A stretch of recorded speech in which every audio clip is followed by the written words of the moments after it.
Back in school, and even after I started working, I never really had a hobby I could brag about. I'd poke at something out of curiosity, then get bored and drop it. Rinse and repeat. I was terrible at sticking with anything. And yet one winter I got oddly pulled towards the mountains. I started hitting a few low peaks and playing at mountain climbing. Some stretches kicked my lungs on the steeps. Other parts were just gentle, leaf-soft paths. It was more fun than I expected. I kind of felt like a mountaineer, but honestly, it was just a weekend excuse to sweat a little. Right when I run the handful of courses around me and was getting bored again, a senior at work mentioned he was kind of into hiking, so I jumped at it. I said I knew a good one and invited him that weekend. At the trailhead we compared maps, and per his request, chose the route that felt the most proper. We started a little past 2. The ridge-lined trees were already throwing long shadows. Though it was daytime, the light had that early evening tint the mountains get in winter. I'd heard you exchange short greetings on the trail, so we did. Konnichiwa to everyone we passed. Not everyone answered though, but that kind of seemed normal. Then a group of 5 older hikers came up suddenly. Caps, check shirts, light day packs, ordinary as can be. But the faces I should be seeing never registered. I was looking straight at them, and it was like staring through a white glare where the features should sit. No edges sticking in my head at all. It felt like I was staring into a headlight, you know? Except it only existed where their faces were supposed to be. They went by and I just kept walking. The next people's faces looked normal. I forced it into the weird trick of the eye drawer of my mind and shut it. On a bench in the trees, my senior squinted at me and asked, "Hey, your eyes okay?" I said, "Yeah, fine." He tried to laugh and then he said, not quite joking, "It's not like a stroke warning or something, right?" It clicked. I understood what he was hinting at. The group we passed earlier. I blurted it out, and he went pale. "So you saw it too?" And we both realized we'd seen the same thing. We reached the summit, ate fast, and began heading down at around 3:30. Cold slid in behind our knees. We picked up the pace on the path that ran above a riverbed, and 10 meters ahead in the grey-blue light, something moved by the water. That same check shirt group was climbing towards us. They should have been heading down earlier. It wasn't a mix-up. The same clothes, the same number, no doubt. We passed them without a word, and as soon as we slipped by the last one, a woman's voice floated from behind with a strange, even tone. "Konnichiwa." My senior's shoulder twitched, and without saying a word to one another, we quickened our pace. The exact voice, the exact same spacing came again. "Konnichiwa." Same pitch, same timing, like a loop. I didn't dare turn. Something basic in me told me not to. "That group," I started. And he grabbed my jacket and he pulled me close and said, "They were right in front of me. They even greeted me, and still, their faces, I couldn't see their faces." His voice was thin and tight, like he was trying not to shake. I didn't answer. At the edge of my own vision, even his face was starting to soften, as if it was trying to focus. We didn't run, but we kept moving until the trail widened and the river noise fell back. Other hikers came by, a pair with trekking poles, a guy in a blue windbreaker, and their features settled fine, like nothing was wrong. We spoke at the junction, checked the time, and walked the rest without talking. At the parking lot, the light had gone flat. It was dark around. We congratulated each other nervously on our hike and parted ways. On the train, back home, I scrolled the day's photos. The ridge shot looked fine, the river looked fine. In one mid-trail snap I'd taken quick. My senior, in profile, light catching his cheekbone. The whole face area had a tacky smear, like my thumb grazed the lens. The frame before and after were clear. I told myself it was just condensation. I told myself a lot of things on that train. A week later, on a morning commute, the carriage doors slid open and a recording said, "Please mind the gap." And from somewhere behind me, a woman's voice, clean, even, said, "Konnichiwa," with that same exact spacing from the mountain. And when I turned, it was just a row of faces, phones, scarves, nothing out of the ordinary. At the office, my senior waved from the copy machine. For half a second, the glare from the ceiling panel hit his forehead, and the rest of his face didn't really resolve. It then clicked into place, and he was just him again, and he was just asking if I wanted a coffee. Maybe it was eye strain, maybe it's a migraine thing, or maybe some new screen time problem I don't really understand. I did end up booking an eye exam, but I never went. I've stuck with hiking though, weirdly. Easy routes, early starts, lots of sun, and I'm better at keeping things going now, I guess. The greetings come out of me on autopilot. Some folks answer, some don't. On certain afternoons, I catch myself looking straight at someone and failing to hold their face. It snaps in a beat later though, like a connection re-establishing. It could be nothing. It probably is, but it could be how it begins. Either way, I can't tell if it's something wrong with the mountain. Maybe something is rolling down from some cold place past the river, up top. Or maybe it's just me. Maybe I'm going mad. Or maybe I'm carrying around something with me now.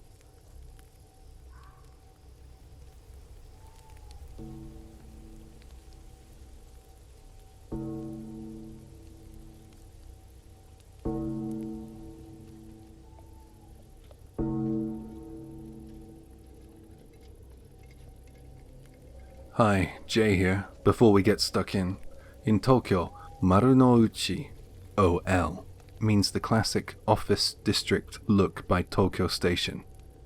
OL means office lady. Think glass towers, banks and trading floors, neat blouses, pencil skirts, heels, light perfume. Keep that picture in mind. It matters for what happens next. A few years back, I was doing weekday training hikes on the easy low mountains along the Odakyu line. They're popular because access is quick and the elevation is kind, so lots of beginners and women's groups use the course. On weekends they're lively. On weekdays the foot traffic thins out to a trickle. That day I set off alone. Late morning, cool breeze, dry trail. Perfect. A veteran day hiker came up fast behind me, nodded and said, "By yourself? Take care." I thanked him and watched him peel off at a junction for a longer ridge traverse. I stayed on the gentler, scenic loop, like most casuals take. Wide path, mixed cedar and broadleaf. The trail opened up to a view. I settled into an easy rhythm. A few minutes later, I saw, 50 or 60 meters ahead, the back of a woman walking alone, and I actually paused. A woman solo isn't unusual now. It was what she was wearing. White blouse with big frills, a fluttery floral skirt to the knee, high heels, a small shoulder bag, full makeup, hair carefully curled, starting to come undone at the edges. The whole thing looked like someone had cut a person out of Marunouchi sidewalk and pasted her onto the dirt path with roots and horseflies. And when I drew close, I gave the usual trail, "Hello." She blinked, as if the greeting wasn't expected. I then passed, and I kept a soft lead so I could glance back without hovering. A faint line of perfume hung in the air behind me. That elevator lobby scent really doesn't belong out here with the leaf mold and the cedars.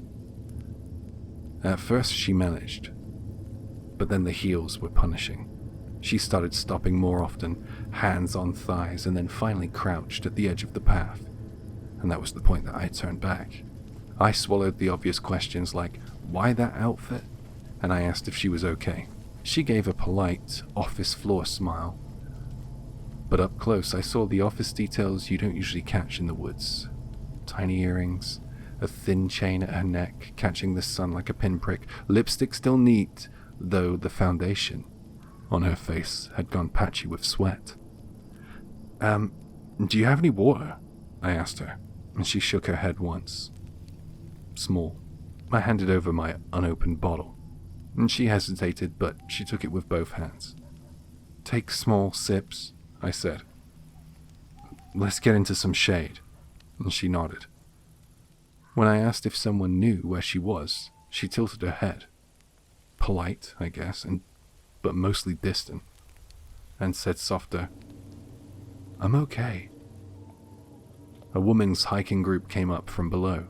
There were 5 of them, I remember, hats and poles, friendly faces, and I waved them down. I said, come over, and I explained things. We did the sensible things, We moved her to the shade, checked her for blisters. She had them. Gave her a second small drink, offered a snack for salt. One of the women tried asking gentler questions. She asked the office lady when she'd started walking and how long she'd been out here, whether she had a phone. I remember the office lady's answers were neat and very short. She wanted to be left alone, that was clear. So I headed off. I made it to the top, and I ate a quick onigiri, and I headed back down. I met the group again at the bend. They said they found her, not far below, sitting now, knees together, heels crooked off her feet. One of the women asked the question the rest of us were circling around. In those shoes, in this outfit, what brought you up here? The office lady smiled, that practiced bright smile, and said clear and steady, to die. It was like the air itself edged in, no theatrics, just that sentence. She told us that she came on the morning train, and a sudden thought came to her. She'd seen an ad in the carriage for this hiking course, and she stepped off her usual commute, didn't go to work that day, and headed straight here. She said it all gently, smiling. We did the basics because the basics matter, of course. We called Hyakutoban 110, kept her shaded, kept her sipping water, kept her talking about neutral things, low-stake things. Where the view on this mountain range was the nicest, how the breeze felt, whether the necklace she had around her neck was a gift. And when the rescue team finally came up, we made space. I gave a brief account, when we'd seen her, what she'd said, and what we'd tried, and then stepped back with the group so that they could do their work. I still turn over that day in my head. I don't know what happened to her afterward, but I hope she got some help, or I hope she's alright at least. I also think about how easily I could have decided don't meddle and walked on, and how fast a small decision like that can matter on a weekday trail where there isn't a crowd. People treat these low mountains like parks because the trains make them easy to get to. Well, they are easy until they aren't. Once you're 10 minutes from a station, the rules change. Water really matters on a hot day like it was. Shoes matter. Daylight matters. Strangers matter. I guess the takeaway from my experience is, if you ever meet someone walking towards you on a mountain path, stop maybe. Ask how they're doing. Offer some water. Stay a moment. Even if the first answer you get is just, I'm okay. It's better than, I came here to die.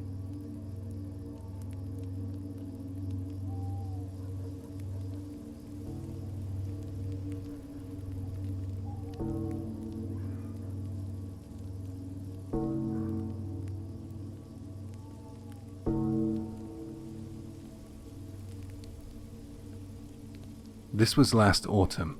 I live out in the sticks, so I went up to the little mountain near my place to pick mushrooms. I parked at the trailhead. It's a 3-hour loop on foot. It's nothing fancy though, just a forestry road that turns into a damp leaf path. Up there you can pull a decent haul of honey mushrooms, naratake, and bear's head fungus, bunharai take. About an hour in, I ran into 3 middle-aged aunties. They were around 40 years old, and from their accent, I guess they were from Kansai. As we passed, I happened to catch a glimpse into one of their shopping bags swinging by their side. Inside, what looked very much like Nezumi Shimeji and Tsukiyotake, and not just a few. Piles of them. Hi, Jay here. For anyone who might not be familiar, these types of mushrooms are poisonous. Tsukiyotake causes severe GI poisoning, cramps, non-stop vomiting, diarrhea, cold sweats, dehydration, and fatal cases do exist. Now, Nezumi Shimeji, that one's toxic as well. Causes nausea, dizziness, abdominal pain, sweating, sometimes confusion. You can imagine what that could lead to out in the woods. A small portion can land you in the hospital. Back to the story.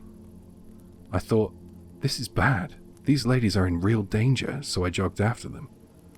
Excuse me, what are you planning to do with those mushrooms? I asked. They gave me the tight-mouthed look you give to a stranger who pops up out of nowhere and starts asking questions. Now, Auntie A, I'm going to give them all names, by the way. I guess I will call her Keiko. And she said, what do you mean? We're taking them home. As expected. I told them that they were poisonous. And Auntie B, Miyoko, she said, see, that's exactly what the old man said might happen. You can't trick us. You just want these for yourself, don't you? Listening on, I kind of pieced things together. They'd met an older man higher up on the trail who told them that these were delicious, rare mushrooms. And because they were rare, that some folks may try to fool you by calling them poisonous. I stuck to the basics and tried my best to remain calm. Names, key features, what happens if you eat them. I offered to take a look somewhere bright and check a field guide on my phone, just to make sure. But that backfired. Auntie C, Sayuri, stepped in front, lifting her bag higher, and raised her voice so it carried through the trees. Stop following us. If you keep pestering us, I'll scream and say that you're trying to take our things. The first auntie then said, yeah, we've heard your stupid warning and we're not falling for it. And then Miyoko, the other one, said, go on. We know what we're doing. We don't need you. I backed off a few paces. I mean, what else could I do? I didn't want to crowd them. And I tried once more, hands visible, open palms. Please, at least check a proper field guide.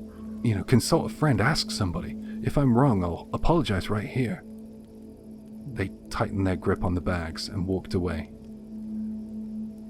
Sayuri, the last aunt, glanced back at me and said, I will scream. And that was that. I could do no more. I stood there a bit, and then I headed back down. I thought about calling the non-emergency police number or the local public health office, but I didn't have any names, license plates, or proof. Just 3 visitors on a mountain with bags. By the time anyone came, they'd be long gone. At the car, I checked the local news and that night hospital alerts, but there was nothing obvious. I still don't know how it ended, but I really hope they didn't eat them, and I hope the older man who told them to pick them isn't out there saying the same thing to someone else.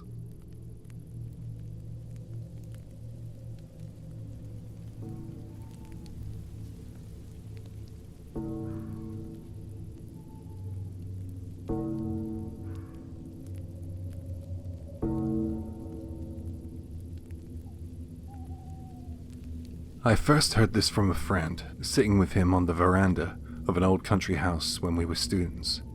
I remember being painfully thirsty, and yet for some reason, unable to take a single sip of water. His hometown lies in a basin, hemmed in by mountains. In summer the sunlight cut down like a sharp blade, and the smell of damp grass and the rasp of cicadas filled everything. A single river stitched its way through there. The surface flashed bright, but in the lee of the rocks there were always shadows, sunk unnaturally deep. When he was little, the river was both playground and dare. Everyone laughed like kids do, but kept to an unspoken rule. Don't open your eyes underwater. No one asked why, it just felt absolute, as if breaking it meant you wouldn't come back up. His uncle's story had the weight of something real. A boy jumped in, vanished, with a burst of bubbles, and then bobbed up like a fish in spasms, eyes bloodshot, muddy water pouring from his mouth. The words he barely made were, "There were eyes on the riverbed." The boy lived, but for days he carried a strange charge that kept even family at arm's length. He'd jolt awake through the night muttering, "It's watching, it's staring." And on the third night his fever broke and he stopped talking about it, like a hand clamped over his mouth.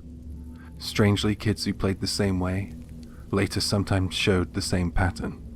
Burning up, eyes screwed shut, whispering that something was shining down there.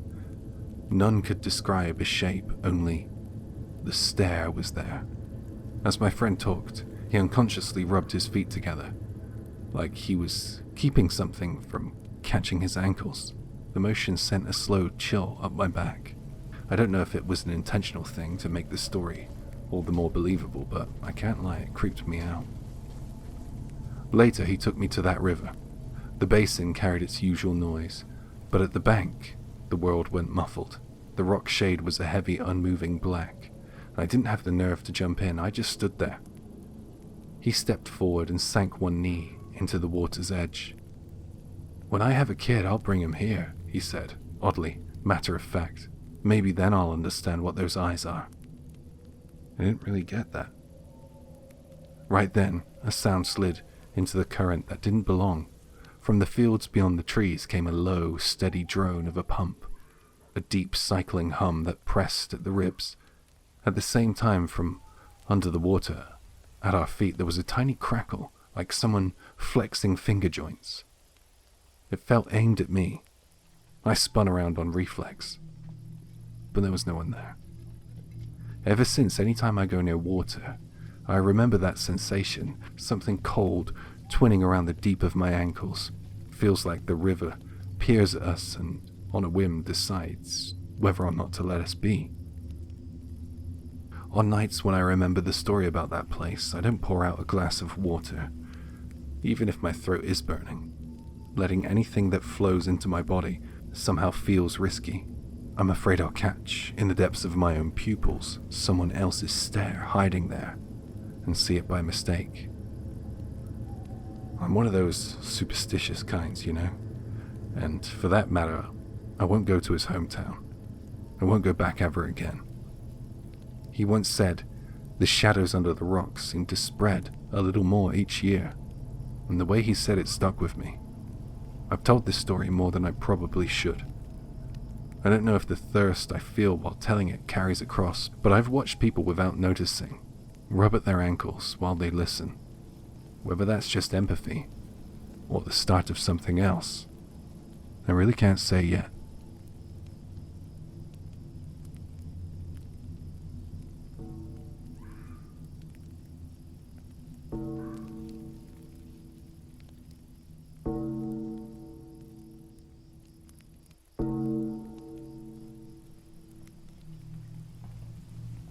This happened when Windows 95 came out, and the big city was giddy. I was in 4th grade, tucked even deeper into Yamagata. More mountain than people. Folks barely locked their doors there. If you walked the lane, someone would call, "Hey, take a pumpkin, I grew it myself, take it home for your family." Less pastoral, more sealed shut. The incident happened at the end of winter, when the edges of snow turned to that tea-stained color, if you know what I mean. A body turned up in the ravine system. Our neighbor, Mr. Takeuchi, had gone up early to pick some wild wasabi and saw a woman lying on her back upstream. The dead was an 80-something grandma who lived alone. I won't give her name. She was the one always out with a little pushcart. In the morning she'd smile and say, "What a nice fresh day," and chat, and sometimes she bought me a canned drink. She was so lovely. And yet that morning she was cold in the ravine. I heard a nylon rope had bitten into her neck. A murder. Here. Something I'd only ever seen on TV suddenly set itself down beside my classroom. The world bent in that moment. The village turned into a poked hornet's nest. Was it some passerby That single guy who lives in town. Rumors ran faster than people could. After that, I couldn't go to the toilet at night by myself, because behind our house was a bamboo thicket, and beyond it was the ravine. Even under the futon, it felt like she leaned to my pillow and whispered, "What a nice morning it is." The investigation was led by the resident police officer. He had a bit of a stoop and eyes that never smiled. He came to our house and asked my mother things. 3 months later, though, they made an arrest. They arrested that officer. He'd borrowed from all kinds of homes. House rebuild, parents' funeral, reasons were easy to make up. People whispered about gambling. No one really came down on him. He did the patrols, the small incident reports. He watched the festival. He was the one outsider the village was trying awkwardly to pull to our side. The grandma was different though. She'd been lending out paddies and fields free of charge, here and there. It was her land. She had a lot of land. But later I'd heard she suddenly started preparing to sell that land to a company from outside the prefecture. If that had gone through, a chunk of the village wouldn't have had a way to live. And she died. When she died, the land hung in limbo. Afterward, paperwork turned up in her house with the phrase, "permanent ground lease." In other words, people are still working those plots. Since the incident, nobody speaks of who owns them. Everybody pretends they never knew a thing. Whether or not the officer really did it alone, nobody knows. And what happened to him after his arrest in quotation marks is quite hazy as well. Ask an adult and they'd slide off the topic. Rumors say a light sentence, or he was transferred. Only the whispers multiplied. I'd gone to that old lady's house once to play when I was younger. In the back there was a Buddhist altar room, and I remember the pattern on the sliding door looking like a human face, and it really scared me.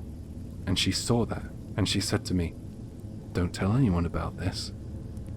I don't remember what I wasn't supposed to say though, but the tone of her voice and the cold of her hand, I still feel those clearly. I don't really know her background or what she was up to. I left for Tokyo at 18, and I haven't been back to my parents' place since. I can't go back. I really don't want to set foot in that village anymore. At night, that old lady still comes to my dreams from time to time, and she stands at the bottom of the ravine stream, smiling and says, "What a nice morning."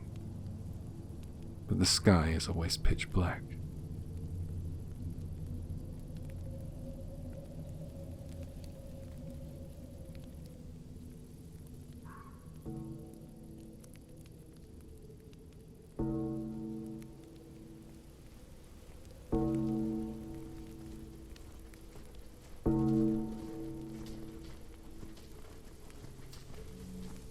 Even now, if I let myself remember the smell from that day, my appetite drops out, a raw, sour reek that seemed to flip something over deep in my gut. When I was a kid, going to my grandparents' house meant I was outside by default, running the hills until I was streaked with sweat and dust. My grandmother called me in at dusk, watermelon on the tatami, falling asleep without meaning to. Back then, that shack was just our secret base.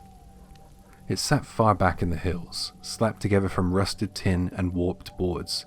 To adults, it would have looked like some desolate shed, but to us, it was our fortress. We dragged in an old round stool, lined up cast-off desks, knocked down cobwebs with a broom, and made ourselves a little castle. The crew never changed. Takeshi, who charged ahead, Masahiko, who tried to talk sense, then there was me, the one who ended up doing my own thing anyway. Thinking about those afternoons, we ran until the sun quit. The shack was nothing but a box of laughter for us. But years turned it into something else. 3 years into college, I visited my grandparents for the first time in a while. In the middle of dinner, it hit me. I wonder what that shack's like now. or if it's still even there, and nostalgia pushed me to get onto my feet. The path was half erased. The game trail was swallowed up by weeds, webs caught my face as I walked, roots snagged my shoes. But when the tin roof finally showed between the trees, my chest tightened. It didn't smell like an animal den. It felt like something stale had pooled there. I scraped the door open, a hand's width, and the smell came out first. It was kind of like a damp cloth, mildew, metallic tang. I put my hand to my nose and stepped in, and that's when I saw a person. For a second I really thought I saw someone standing there. Then my eyes caught up. A dust-filmed doll. A woman doll in a sailor-style school uniform. The skin looked so convincing. The eyes flashed like glass marbles. It should have been blank, but somehow it wasn't. I read it as staring. Relief that it wasn't a body flipped into a different fear. Why was this thing here? Who put it here? And why? I started to leave, but then I bumped something with my shoe. I looked down, and the round stool I knew, the one I'd borrowed from my grandparents' place, was there. And on the seat in thick letters was the words, "Traitor." My breath snagged. My eyes tracked around the room. The same word traitor was scrawled everywhere, on the desk, on the walls, on something else I brought in there, something that was specifically mine. Who did this? Underfoot something thin crackled. A clear packet crushed flat. I noticed others. Spent wrappers. Adult things. Now I don't want to say too much, but protection for men. They were scattered and tucked under the desk, wedged the baseboards. Not fresh, not recent, just many. In the cracks of the floorboards, flecks clung where dust couldn't settle. Nothing I could point to as a crime I actually saw. Everything that added up to someone spending time out here, doing things you don't do in a place like this alone. The big mannequin-like doll, its eyes made the room feel watched and arranged. Cold spread down my back, and the sensible part of my head raised a hand and said, "Go." I got out. Branches slapped my arms as I half slid down the trail, but by the time the house came into view, my legs had that hollow jelly feeling. I told my grandmother I was heading back early. She looked puzzled and asked if I wanted more rice or whatever. I couldn't explain any of it without making something heavy settle in the room.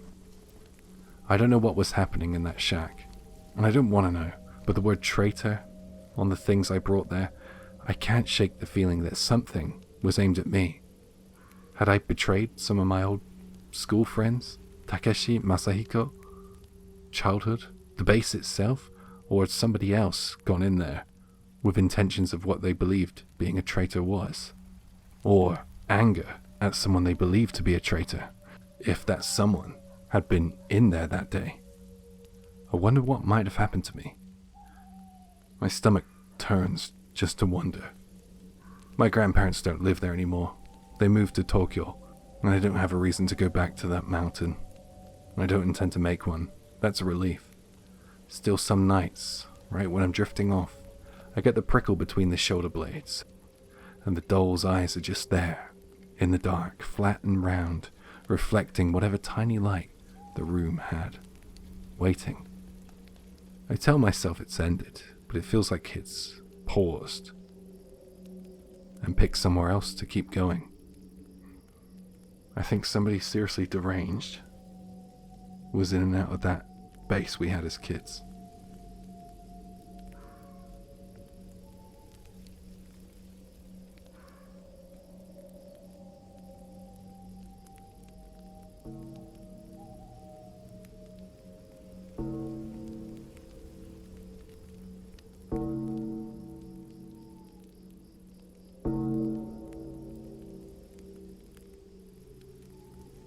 Reading everyone else's posts made me want to share a scary story too.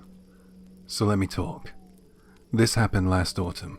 I love freshwater fishing and often head for mountain streams and wild ponds deep in the hills. That day I was driving up a narrow mountain road toward a stream near an abandoned village in Yamaguchi Prefecture. It's the kind of road where even a kei car barely fits. So tight and rough you hesitate to even call it paved. A single unbroken lane. There's no way you'd ever meet an oncoming car out there. I remember thinking, if one does come, well that's it for me, as I kept the wheel steady. By the time I'd gotten pretty far into the mountains, I suddenly couldn't go any farther. Maybe it was Typhoon number 19's doing, but the road was 2/3 collapsed. It was gone. It's so far into the mountains that maybe the local government hadn't discovered it yet. There were no road closed signs or anything like that. So I'd just driven right into the unknown. I couldn't back straight out on that narrow strip, so after hesitating a bit, I decided to nose the car into the bush and try to turn around a little by little. For about 2 minutes I kept trying, wincing at the screech of branches against the body of my car and praying that I wouldn't get stuck. And somehow I managed to turn the car around to face the way I came. I gripped the wheel again, and with relief, I looked down the track I'd just driven up, and that's when I saw it. About 10 meters ahead, at the left side of the narrow road, stood an old man in funeral black, ramrod straight, spine so sharply upright it looked unnatural. He was gaunt to a frightening degree, and my mind started racing. Wait, did I pass someone like that on the way up? No, there was no one. Is he staring right at me? His color's awful. And he's way too thin, isn't he? Why the funeral clothes? What's he doing dressed like that, out here of all places? That posture doesn't even match his age, does it? I remember how the fear ballooned inside me in exactly that way. Now, I've never been sensitive, never had anything to do with ghosts or whatever, but in an instant, I knew that this wasn't something of this world. More than anything, that over-straight posture scared me. I was locked into place by fear, but a sliver of my head stayed cool enough to think. Out here, like this, there's nothing, and no one that's going to come and help me. I felt this odd sort of resignation to a fate not yet determined. After maybe 10 seconds or 30, I don't know, of being frozen up, I somehow got the car moving. I pressed the accelerator, and I tried to get out of there. But the old man, he didn't so much as twitch when I pulled out. I think he kept staring in the same direction we'd first met eyes. I couldn't really look, I was too scared to be honest. And the moment I passed beside him, I think I heard a voice from him. More like a noise, a long sustained But I was so terrified I shouted, "No, no, no, no," and drowned it out myself. Even so, the presence I caught at the edge of my vision was undeniably there, that much I'm sure of. I was too scared to check the rear view mirror. I wouldn't even look at it, not once. But I made it down the mountain, in one piece, and I went straight home that day. It may be a stock way to end one of these stories, you've probably heard the way things go. But since it really happened to me, there's nothing more I can add but what I've written here. And nothing bad has happened to me since. Well, at least so far. I just wanted someone to hear it, so I posted it. And if anyone has a thought about what that might have been, I'd be happy to hear it.